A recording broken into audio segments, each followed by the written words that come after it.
All right, going to try something a little bit different this week, sort of a director, editors running commentary at the end of the week, something I always sort of wanted to do. There's certain things you just don't put in post or things to discuss around a post that don't quite make it in, and I figure this is kind of a good place to do it. I'm going to start last Friday and work our way forward, and we're going to move through these pretty quickly. This is a post by Dan Fuller on Saturday about the Eagles Nike jersey snafu. Dan, as usual, took a lot of shit in the comments here because it was long and drawn out and very tech wordy, specific, in-depth, written by an engineer who does color matching in China for a living, sort of. But it was actually a really good article, and it did really well. So if you're one of the people in the comments who is someone who complains when I copy and paste and add one line of pithiness to it, yet you're the same person who complains when someone writes a, 1,000-word original article explaining a very weird problem that the Philadelphia Eagles, whose main color is green, will not have their home green jerseys made by Nike, perhaps one of the largest sports apparel manufacturers, the largest in the world. They're the 7th most valuable team on earth or something, and Nike can't get their green jerseys ready. I would say that the reasoning behind why that's the case is interesting. So this is a good article by Dan. Basically, the gist of it is the Eagles never switched over to the new Nike jerseys a couple of years ago. Yes, they had a swoosh on them, but chances are it was just a generic fabric or actually a Reebok manufactured jersey with Nike's swoosh on it. They switched this year, and these Nike 51 Elite jerseys have all different panels and sweat panels for breathability and catching water and jerking you off and all that stuff. So you need to match the color across all of the panels on the shirt. Otherwise, it's going to look like a quilt. And since Midnight Green is a custom color and it's a metallic green, Nike is having trouble doing that. You could see here on the pants, they have green, green here, green here, green here. But the reality is that when there's a bunch of panels on the jersey, they have to all match, and they can't sync up. Dan theorizes they can't sync up all of the panels to be in the same green, and that's kind of weird delay. Anyway, good article.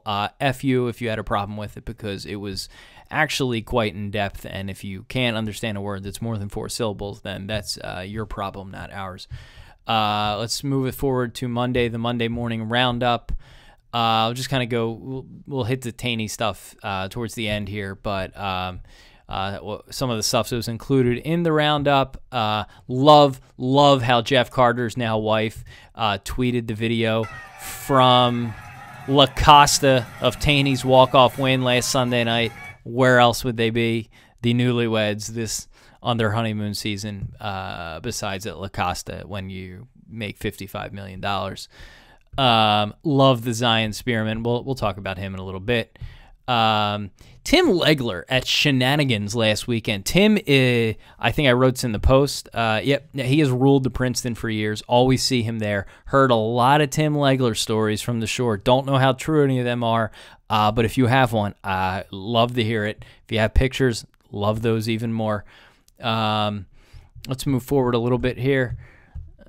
Going up from Monday. Again, we'll touch on all the Tanny stuff at the end because this is going to be every single post, and obviously some of it is dated now. Completely unverified reader email posits a theory why Cole Hamels moved across the street.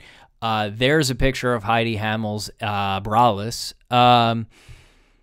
Basically, I got an email from someone saying that he's a big Tottenham fan, like I am, but then also that a friend of a friend of a friend of a friend of a sister knows the Hamels, went to dinner with them, and Heidi said that they moved across the street because their house had bad lighting and she wanted to be able to sunbathe nude. I would actually believe that. My guess is that wasn't the main reason, but I totally believe that a conversation took place where she said, we had shitty lighting at our old house and now I can sunbathe on the balcony nude because it faces the sun and my neighbors can't see my big breasts, which are here. I would totally believe that. I don't think that's the reason. Someone followed up with me and said that they actually had the house built across the street and they were living in the model home in the interim. So I have a feeling this isn't the reason, but it's a perk, if you will, of moving across the street that Heidi can sunbathe naked, which is pretty cool. Let's let's move it forward here to later on Monday. And as you can see, this is pretty much like the most low-budge way to do this, but we're going in reverse chronological order. John Oliver on Monet, again, Tanny stuff later. Blackhawks signed Michael Leighton to a one-year deal. Leighton, interestingly, was with Donetsk in the Ukraine last year, and yeah, that's the place where the Malaysian Airlines flight was shot down. He was supposed to be with Sochi this year, and then he was quote-unquote sick during tryouts, and they voided his contract. Something tells me he just wanted no more. He's been known to be a little bit of a flake. From a story a couple years ago, the Flyers were having trouble getting a hold of him, and I have a feeling he just didn't want to go back to Russia, and now he's with the Blackhawks and Patrick Kane, who is doing this every 5 minutes in practice. Eric Lindros, the Ice Bucket Challenge. Let's take a look at this. Hi, I'm Eric Lindros, and this is round 2, because my dear wife did not press play on the video camera of the ALS Ice Bucket Challenge. I was challenged by Ron McLean. All right, so you get the gist of it. Eric Lindros' wife didn't press play, record, whatever, the first time. I wrote this, no offense to the ladies, but women and camera phones are a dangerous combination. Which one's the flash? Oh, okay, got it, never mind. Okay, ready, smile, the flash won't go off. Should I hold the button down? Oh, wait, my finger's in the way. I think I'm doing a video. Yeah, it's a video. Now it says my storage is full. Can I just delete that? How do I delete that? I don't want to do a panoramic. I'm just going to snap it. A couple of the idiots who hate everything I do on Twitter, I think, called me a misogynist or whatever about this. Because clearly they can't understand that it is a joke. But if you've ever actually been around a female, or you have a girlfriend or a wife, you'll know that there tend to be quite a few problems when trying to take just a standard picture. And I say that lovingly, but whenever we're taking pictures anywhere around the house, I make sure to use my phone here. It's Chase Utley shirtless. We're just going to watch this and in silence.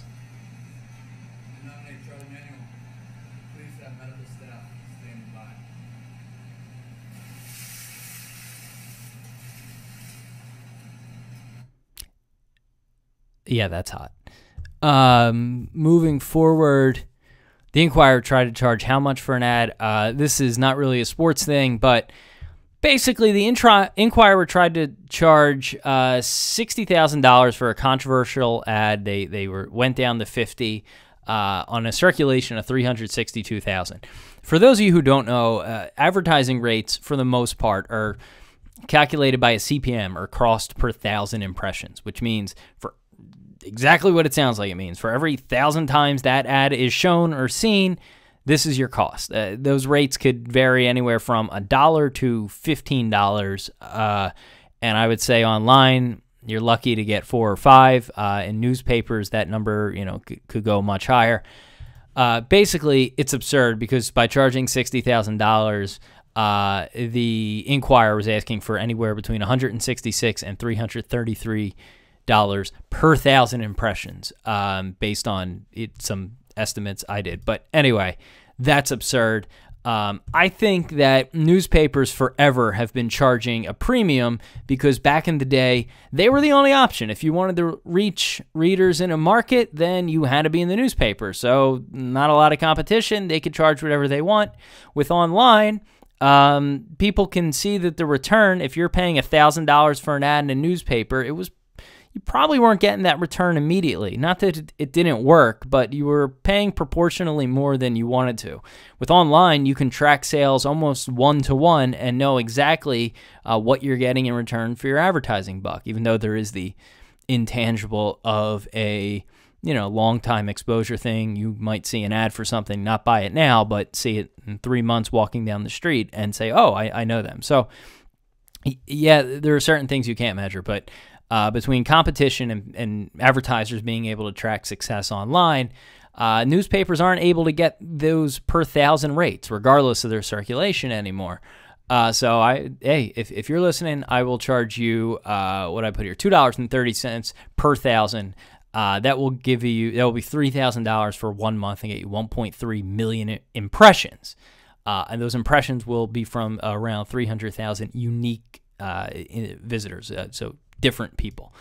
300,000 different people will see it 1.3 million times throughout the course of a month for $3,000. Or you can pay the Inquirer $60,000. Your call. Ice Bucket Challenge. I'm not going to play this. That's a great shirt. You should buy it. Heard from a Flyers publicist. Ron Hextall already did it. I think they tweeted a picture yesterday, but I heard from one of their publicists the next morning and said they didn't have video. He kind of did it on his own time. I didn't know that. I checked to see if he did beforehand. And no word from Zion Spearman. I'm a little disheartened there. I want to meet that kid, go to the batting cages with him, and dump water over his head. More on Tanny. Tanny, well, we'll talk about Tanny at the very end. Page 3. Loading. There we go. Okay. And yes, these do count as ad impressions. So it's not quite 1.3 million. I probably generate a few thousand of them each month.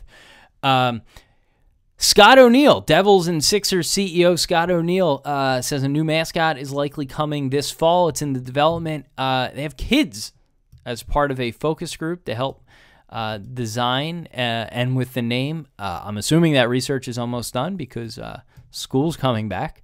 Anyway, hopefully presumably this is a lot better than the Jim Henson mashup of Philly Moose, B. Franklin Dog, and whatever the fuck the other one was. I'm assuming it is. They're not going to make that mistake again. They're actually testing it. Dave Raymond, the former Fanatic, was supposed to be involved in the last round. I had actually interviewed him, but he wasn't really allowed to talk about it, so we didn't post it.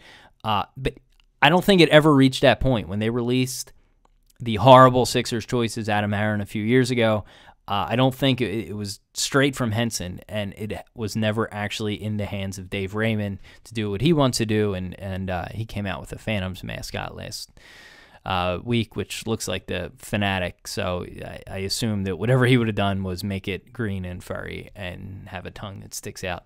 The Revel, straight out of Ocean's 11 here. They're closing. It's a terrible casino. Here's my thoughts on the Revel. They went for like high-end Vegas-style luxury in Atlantic City, which, if you're familiar with, like the people going to gamble in Atlantic City, for the most part, at least compared to Las Vegas, are not the young, hip, partying crowd. It's like old people, people from New York, and losers, and some of those aren't mutually exclusive. So it's the totally wrong market. The place was cavernous inside. The customer service is absolutely terrible there. I was there a few times. They weren't friendly. Areas would be empty, and they should have been happy to have your business. And the customer service was bad. The layout was poor. It was too grand. There's casinos in Pennsylvania now. I mean, there's just a whole reason. I did see an article, or someone tweeted that they should turn it into a giant indoor water park. Sign me up for that. I will give it free. I will give it free advertising if they open a giant indoor water park, and I will be there the first day. I've always thought that the way to convert terrorists is to send them to America and put them on a water park, because you never leave a water park unhappy. You go down a slide and you giggle. There's nothing you could do going down a water slide but giggle. Where you might run into problems with the extremists is waiting on the creaky wooden steps to go in a line to go back up. That's terrifying and would drive any sane person to suicide bomb themselves. So maybe water park isn't the best way to deal with ISIS, but who knows? Obama's golfing. The Eagles announced new food at the link. I do enjoy the Quick and Carmichael barbecue pit, but it seems like every athlete always has a barbecue pit. That's what you do. And I just think it's weird. Like, why would you not have athletes have to like other foods? How about a steak joint? How about a burger place? Fries. So I tried to come up with some here that I thought would be good, like Nick Foles peanut butter and jelly, because that's all I want. Riley Cooper white meat turkey with mayonnaise served on white bread with a side of white corn. And anyway, you can go through this list, but I just think it's a little bit weird that it always has to be a barbecue pit and pulled pork.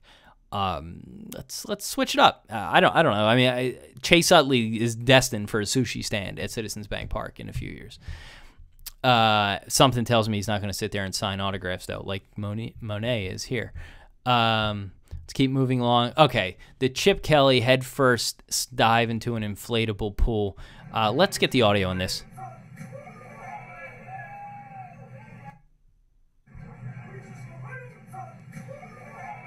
All right, this has been looped 20,000 times, and I'm guessing no one actually knows what he's saying. Someone just tweeted me, actually, and said they've watched it 100 times and can't figure it out. I think it's something right over the top, but I'm not 100% sure. Way over the top. Here, one more time. It's hilarious. I was crying when writing that post on Wednesday or whatever day it was. What else? There's another impression. See, they're all real. The Philly Tanny, okay.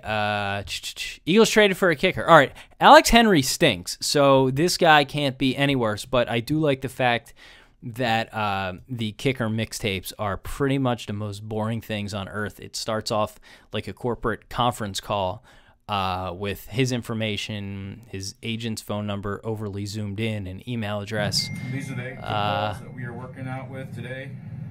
And that's about as exciting as it gets. Let's go to number 2 here. Now we are getting more current. This is Thursday. All right, so now this is updated, but the Sixers are not getting Anthony Bennett.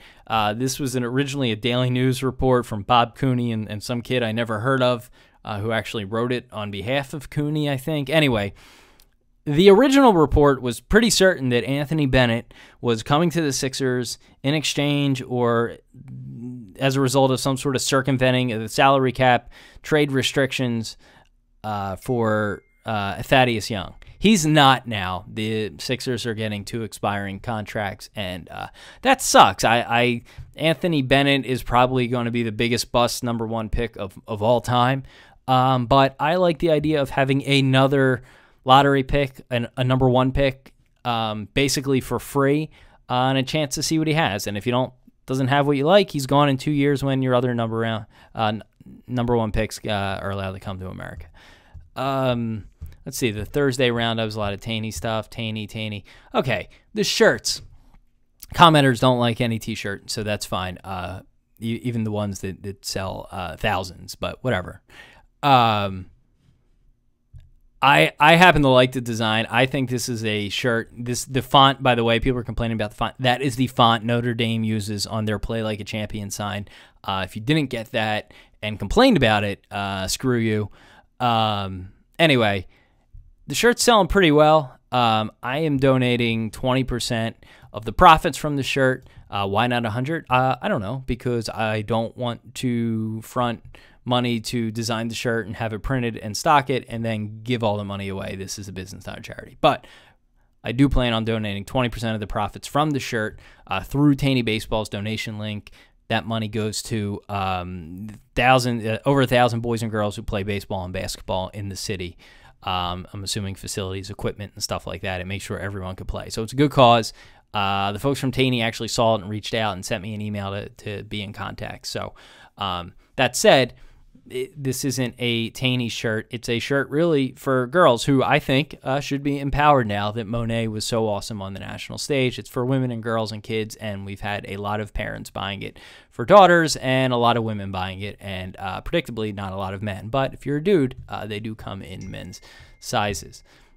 Tanny. The umpire, okay, so Tanny, that umpire on Wednesday night was absolutely terrible. His strike zone had, there was none. It was just an area in which he arbitrarily called balls and strikes is the best way to describe it. But you kind of got to lay off the guy. I think they're volunteers. They get one chance to do this. Here's his Facebook post from January. He was so happy and honored. And, yeah, that's all well and good. His house burned down last week. Okay, let's lay off the guy. He showed up and volunteered to umpire a week after his house burned down. I'm not sure. I wouldn't be on my computer if my house burned down.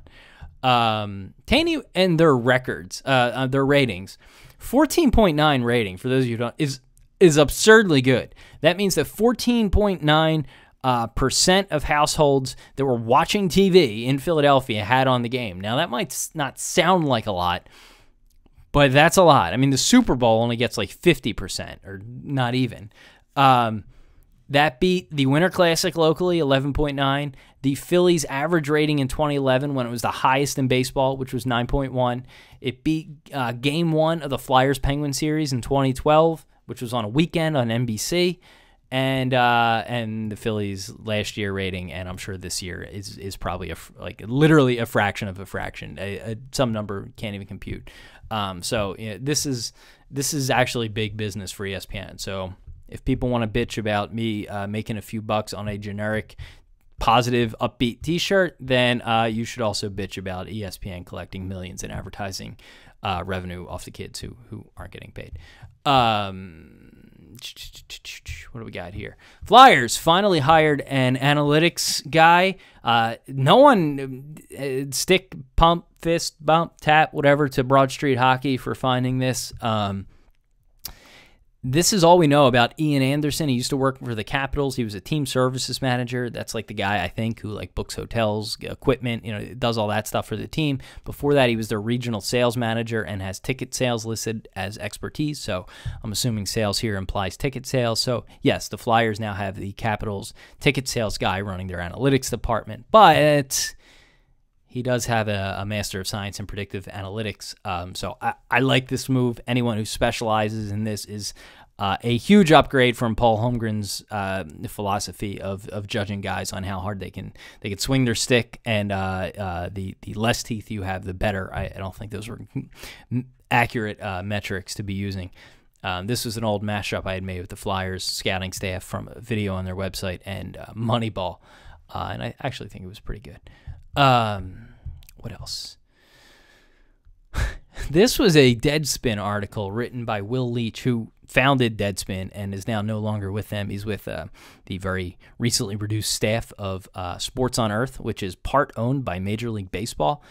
Good site, but a little bit concerning that one of the sports, Major League Baseball Advanced Media, which is actually a separate company, but one of the sports basically owns the website. Anyway, he wrote this for Deadspin in 2010, and it was just shredding Ed Wade for being one of the last non-sabermetrics guys around and spending money all willy-nilly. And then all I did is just change Astros and Amaro to Phillies and Wade, and it actually frighteningly is the exact same scenario. I mean, if you read this line, the minor league system is messed. The team is old and overpaid, and there seems to be no resolution in sight. He's one of the old baseball men that sabermetrics folks have had in their crosshairs for years, and he's one of the last ones left that he's hung on this long. Might be related to how he started his career.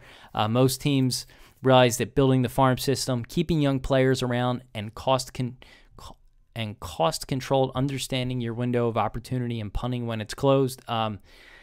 That was all written about Wade, and he's now working for Amaro. So awesome. Let's go to the first page and bring it current. I have no idea what our time's going to be on this, but kind of like doing this. It's cathartic. What just happened? I don't know how that. I don't understand how that happened. That's where we want to go. Okay. There we are. I got to find a better way of doing this.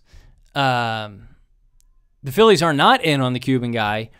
He signed with the Red Sox for $72 million, which is completely absurd because it was projected to get like 35 and 60, and scouting reports basically say this. He's got a lot of tools. He's fast. He could hit. He could throw. He can field. He could play like infield and outfield, but probably outfield in the majors. Other scouting reports say he's a fourth outfielder. He's put on muscle since he's got here. He projects to be maybe like a 15, 20 home run guy, but he's a free swinger, and he doesn't have a great approach, and he's kind of a hot dog from videos of him online, and no one knows if he's even that good of an outfielder, and he hasn't played an organized game in a year and a half.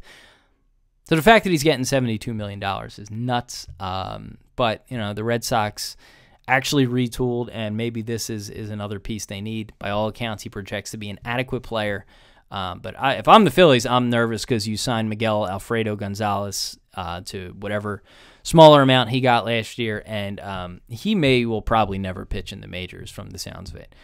Bob Costas on 97.5 with John and Sean. The comments on this are absolutely raucous. Anyway, he was a good sport. I talked to their producer. He texted Bob and asked people to come on and talk about the throw. So Bob knew what he was getting into. I'm assuming he thought it was all going to be in good fun, but John and Sean kind of went pretty hard at him, maybe unnecessarily so.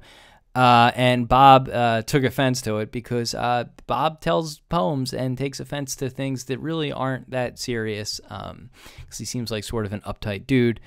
And it sort of spiraled out of control there. And Mark sort of hung up on him in the end. So I'm not going to play the audio. You can listen to it. But he knew what he was getting into, and the whole conversation was cringeworthy from, I think, both sides. And I like John and Sean, but yeah. God, I love these. I absolutely love these. Man, the Pittsburgh Steelers need a new fucking offensive coordinator. This guy sucks. Coach Tomlin, this is Snoop Dogg, man. Fire that motherfucker and get us a real offensive coordinator. We ain't won a playoff game since we had this motherfucker, man. Shit. Amen, Snoop. Amen. Anyway, I really like these, and I might start doing them more often.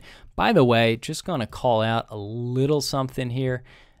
You can't expand the likes, but Julie Dorenbos, whose husband is the long snapper snapping on Alex Henry's kicks, was one of the first to like my parody making fun of Alex Henry. So read into that what you will. Let's see. Yep, Sixers not getting Bennett. We talked about that. Cuban defector. This is fucking terrifying. But the fact that they're... I don't even care about the mascot. The 87ers, it doesn't make any sense. It should be the 87s, but whatever. But the fact that their Twitter account is sevens and they use sevens on a jersey, but they call themselves Seveners, there are so many like grammatical problems with their name and their social media accounts, and it makes my head hurt.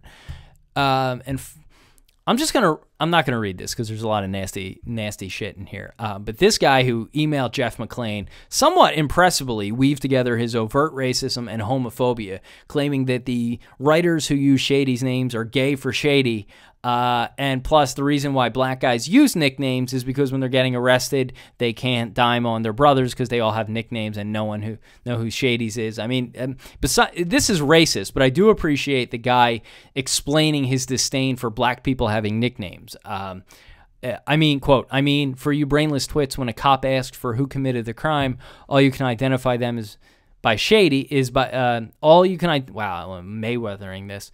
I mean, for you brainless twits, when a cop asks for who committed the crime, all you can identify them by is Shady. Who the fuck is Shady? The cop might reply. To which your reply is, Shady. Shady, like from under the sun. Yeah, Shady, like under a tree. Oh, that makes it a whole lot clearer who committed the crime. That's pretty fucking racist. But I do like the way the guy at least backed up his racist opinion.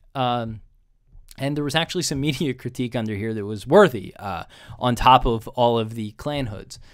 And finally, Howard Eskin. Look, we talked about the Cuban defector thing. I don't know why. Like, Howard just wants to have a problem with everything, and I'm all for bashing the Phillies, but Howard has to just be a jackass always, and there's no reason why this guy should have been paid 7 years, $72 million. And then to criticize the Phillies for not coming up with the money is, first of all, assuming that they even had a chance at signing him, and he didn't want to go elsewhere, and he probably did want to go to a team like Boston, not the Phillies, because they're years away from contending, and you want to go to a team that's going to be on national TV and get famous and all that good shit.